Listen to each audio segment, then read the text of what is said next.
All right, let's get right into it. Today, we're going to unpack one of the most jam-packed, powerful verses in the entire Bible, Revelation 1:8. Seriously, it's just one sentence, but it holds a whole universe of meaning about identity, time, and power. And we're going to decode it together. So here it is. I am Alpha and Omega, the beginning and the ending. You see all these profound titles just stacked one after another? But this isn't just a list of names someone goes by. No, this is a single unified declaration of identity. It's a statement about the very nature of being itself. It's majestic, definitely a little mysterious, and it really sets the stage for everything else that's about to unfold in the book of Revelation. And that really gets to the heart of what we're talking about today, right?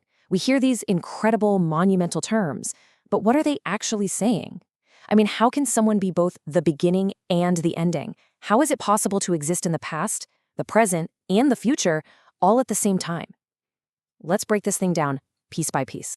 Okay, so first things first, we're going to start with that initial pair of titles because they really anchor the whole statement. This is where we get the foundational idea of a complete, all-encompassing identity. So Alpha and Omega, it's not just a cool way of saying from A to Z, the first and last letters of the Greek alphabet.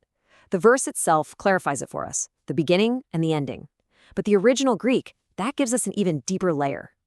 Jesus is the arche. That means he's the source, the origin point that everything flows from.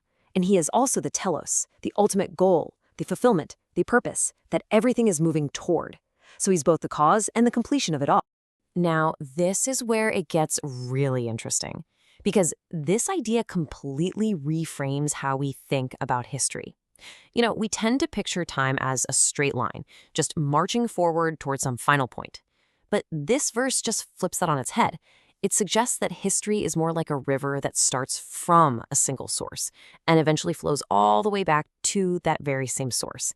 It's a pretty radical recentering of, well, all of reality.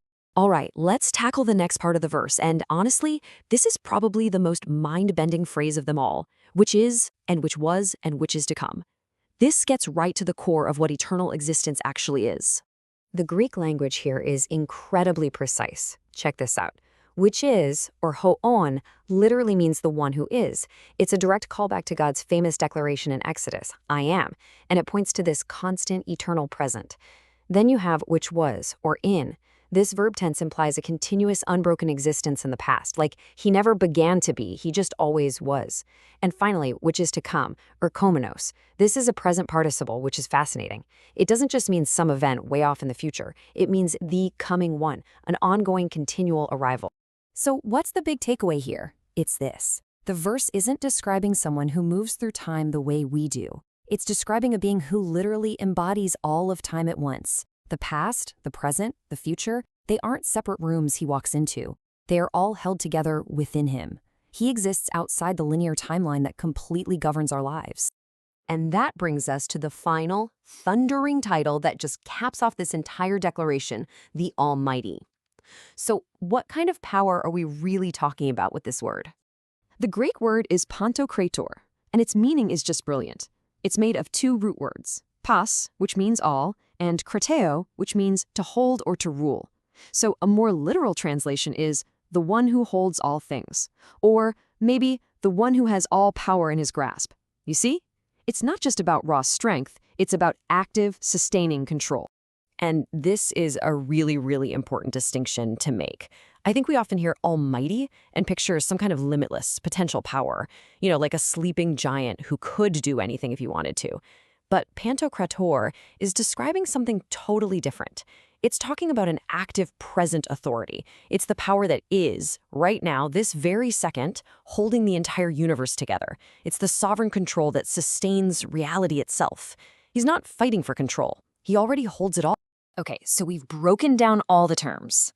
But what if this verse is actually more than just a list of impressive titles? What if it's actually a key, a framework for how to understand the way Revelation works throughout the entire Bible? The idea here is that this three-part structure, is, was, and is to come, is a pattern that's woven all through Scripture. So you can take a given passage and look at it through these three different lenses. First, what was the literal historical event? Second, what is the present spiritual reality, and why does it matter to us right now?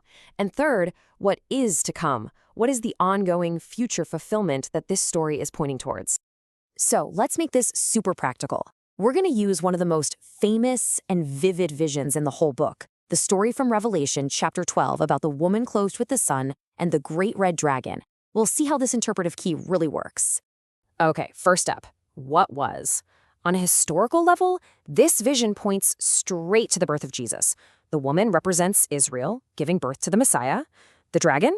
Well, that embodies the evil forces trying to stop God's plan, which showed up historically as King Herod trying to kill the baby Jesus.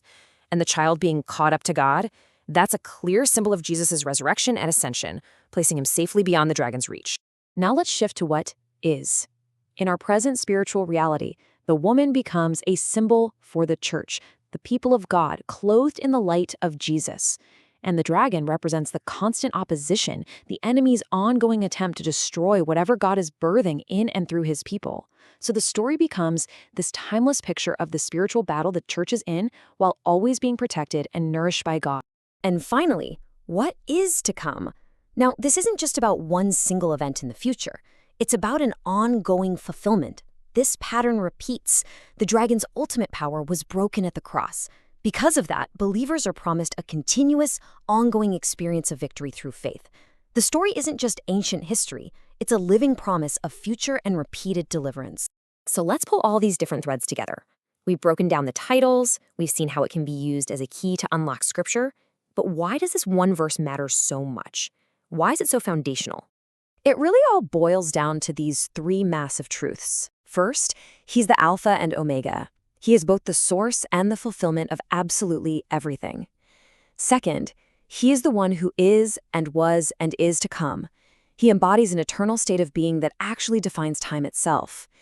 And third, he's the Pantocrator, the Almighty, the one who is actively holding and sustaining all of reality. You know, when you put it all together, Revelation 1:8 isn't just an introduction. It's a complete, total, all-encompassing statement of divine identity. In one single sentence, it tells you who this being is in relation to creation, in relation to time, and in relation to power. It's basically the resume of the Lord of the universe. And that's the question I want to leave you with. If history really does flow from and return to a single being, instead of just marching along on its own, how does that change the way we see our own lives? How does it reframe our understanding of the past, our experience of the present, and our hope for the future? It's definitely something to think about.